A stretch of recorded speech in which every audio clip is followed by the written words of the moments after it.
Hi viewers and welcome to Bad Car Symptoms. Your car is heavily dependent on a stable electrical supply, and one of the most common problems regarding this is a bad battery connection. This is one car problem that is very easy to solve, yet it is very misleading. Because of this problem, people change batteries, even starters and alternators, only to conclude that they have thrown money away for nothing. Having this in mind, we've made this video in the hope that it will help you notice a bad battery connection problem on time and help you avoid bigger trouble and costs. So stay tuned. Bad car symptoms. A sudden and total loss of electric power.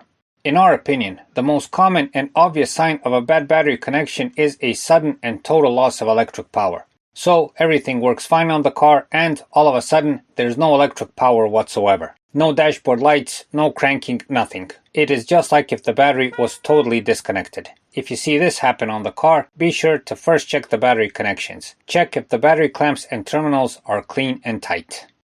An intermittent loss of power. But even a worse and more tricky symptom is an intermittent loss of electric power. For instance, for days everything is okay and then all of a sudden there's no electric power. With the battery connection problem, it's symptomatic that the power loss happens all of a sudden, only for the power to suddenly come back with the next flip of the ignition key. A clicking sound when cranking. With a bad battery connection, you may also have problems with the starter and with cranking. When you want to crank the engine, you will probably just hear a clicking sound instead. The tricky part with this symptom is that it mimics either a bad battery or a bad starter, namely a bad solenoid or worn out brushes. This is the symptom that often leads people to replace either the battery or starter and do this for nothing. In our opinion, the main difference between these problems is that with a bad battery connection, the clicking sound is usually accompanied by a total loss of power. Then the power suddenly may return after that and you can crank the engine without any problems and as if everything was normal. This is not the case with a bad battery or with a bad starter. With a bad battery, the power loss will be present all the time, while with the starter, there will be no power loss at all.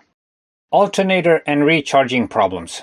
Besides the starter, you may also have alternator problems, mainly with the alternator recharging voltage. Know that in this case, the alternator is not the problem, and it is probably working fine. But it is the bad connection that essentially blocks the recharging process. Simply, the voltage from the alternator cannot reach the battery because of the bad connection. Some telltale signs of the symptom are pulsating headlights, pulsating interior and dashboard lights, low alternator voltage when you measure it on the battery terminals, and the battery gets depleted after some time. These symptoms are very similar to other alternator problems, and this is why people often make the mistake of changing the alternator and again do this for nothing.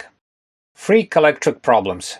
Finally, a bad battery connection may cause freak and random electrical and electronic problems. Modern cars, which are full of electronics and computers, are especially sensitive to an unstable power supply. This gets even worse if the power occasionally cuts out completely. You may notice this symptom while the battery connection is weak, but it still works. Warning lights may appear for no reason, there may be error messages that don't make any sense, various systems may fail only to mysteriously start working again, and so on.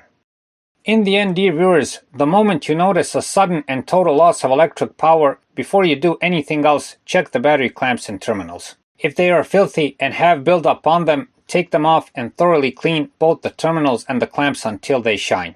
Of course, the clamps have to be clean on the inner sides. Even if both the terminals and clamps are clean and you notice these symptoms that we've shown you, take off the clamps and make an inspection. Oftentimes there is residue on the terminals and the inner walls of the clamps that cannot be immediately seen, and this is what causes the problem. Also, lots of times the clamp may be loose and you can't see this until you try to move it. Even if it isn't a bad battery connection causing the problems, it's good to do this from time to time. But the most important thing is, when this happens, don't immediately run off and buy a new battery, starter, alternator, or some other expensive electrical component. First, check the battery connections and then everything else. So that's it for this time. We hope the video helps. Please like and subscribe. It's a huge help for what we're doing. Thanks for watching and thanks for your time.